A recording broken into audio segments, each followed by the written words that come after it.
सच्चिदानंद रूपाय विश्वोत्पत्त्यादि Hathaway तापत्रय विनाशाय श्रीकृष्णाय वयं नमः। श्रीमद्भागवत महापुराण कथा 10वें स्कंद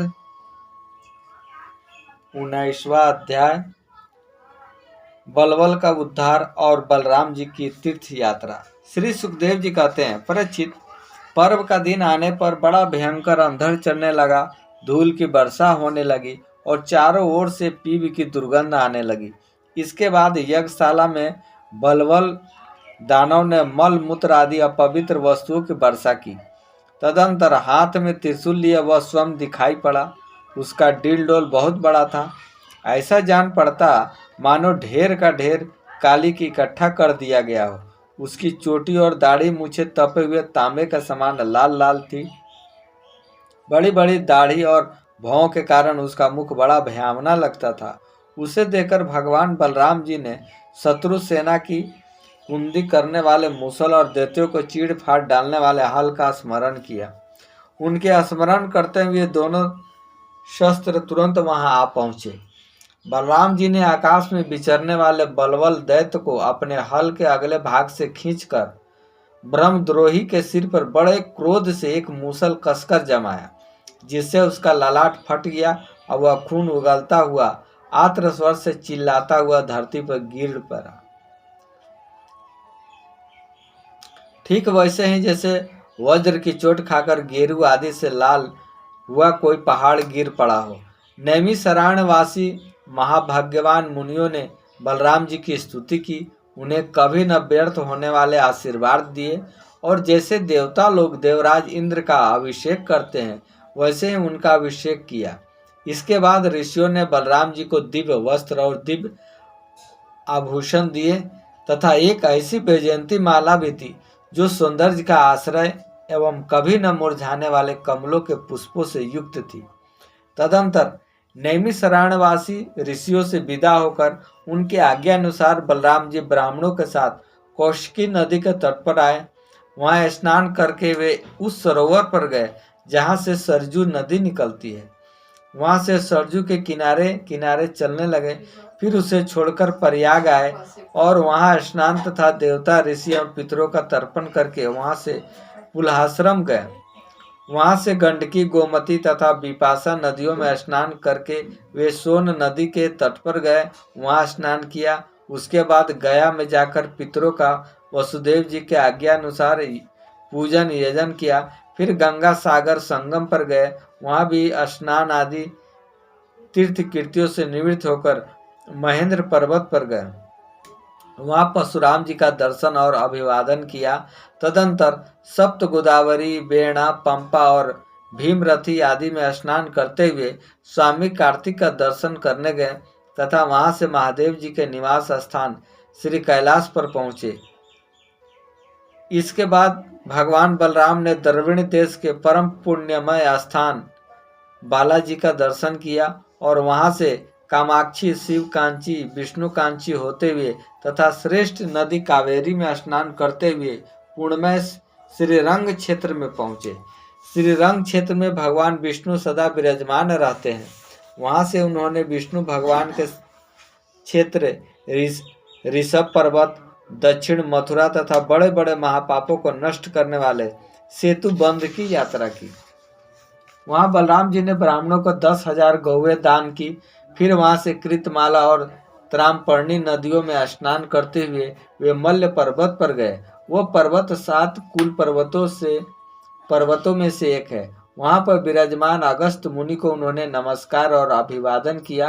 अगस्त जी से आशीर्वाद और अनुमति प्राप्त करके बलराम जी दक्षिण समुद्र की यात्रा की। वहां उन्होंने दुर्गा देवी का कन्याकुमारी के रूप में दर्शन किया। इसके बाद वे फाल्गुन तीर्थ अनंत शयन क्षेत्र गए और वहां सर्वश्रेष्ठ पंचप्रस तीर्थों में स्नान किया। उस तीर्थ में सदा विष्णु भगवान का सानिध्य रहता है। वहां बलराम जी ने 10,000 गौवें दान की। अब भगवान बलराम वहां से चलकर केरल और त्रिगत देशों में से होकर भगवान शंकर के क्षेत्र गोकर्ण तीर्थ में आए। वहां सदा सर्वदा भगवान शंकर विराजमान रहते हैं। वहां से जल से धीरे द्वीप में निवास करने वाली आर्या देवी का दर्शन करने गए। फिर उस द्वीप से चलकर शूर्पणखी क्षेत्र की यात्रा की। इसके बाद तापी, पयोष्णी, निर्वंध्या नदियों में स्नान करके वे दंडकारण्य में आए। वहां होकर वे नर्मदा जी के तट पर गए। परिचित, इस पवित्र नदी के तट पर ही महिस्तमपुरी है। वहां मनु तीर्थ में स्नान करके वे फिर प्रभास क्षेत्र में चले आए। वहीं उन्होंने ब्राह्मणों से सुना कि कौरव और पांडवों के युद्ध में अधिकांश क्षत्रियों का संहार हो गया है। उन्होंने ऐसा अनुभव किया कि अब पृथ्वी का बहुत सा भार उतर गया है। जिस दिन रणभूमि में भीमसेन और दुर्योधन गदा युद्ध कर रहे थे, उस दिन बलराम जी उन्हें रोकने के लिए कुरुक्षेत्र जा पहुंचे।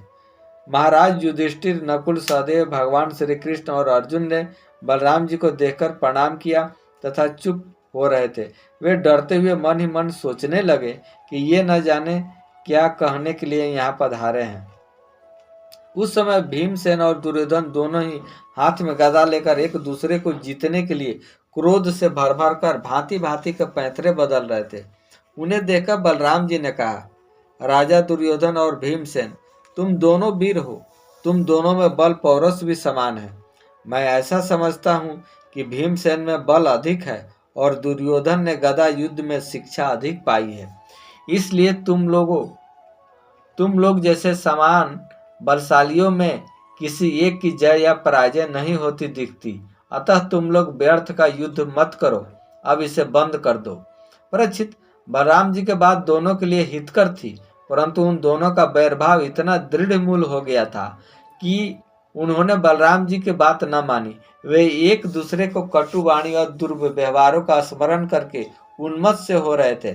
भगवान बलराम जी ने निश्चय किया कि इनका प्रारब्ध ही ऐसा ही है, इसलिए उसके संबंध में विशेष आग्रह न करके वे द्वारका लौट गए। द्वारका में उग्रसेन आदि गुरुजनों तथा अन्य संबंधियों ने बड़े प्रेम से आगे आकर उनका स्वागत किया। वहां से बलराम जी फिर नैमिषारण्य क्षेत्र में गए। वहां ऋषियों ने विरोधाभाव से युद्धादि से निवृत्त बलराम जी के द्वारा बड़े प्रेम से सब प्रकार के यज्ञ कराए।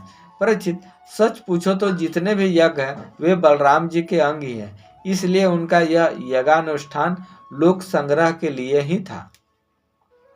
सर्वसमर्थ भगवान बलराम ने उन ऋषियों को विशुद्ध तत्व ज्ञान का उपदेश किया, जिससे वे लोग इस संपूर्ण विश्व को अपने आप में और अपने आप को सारे विश्व में अनुभव करने लगे।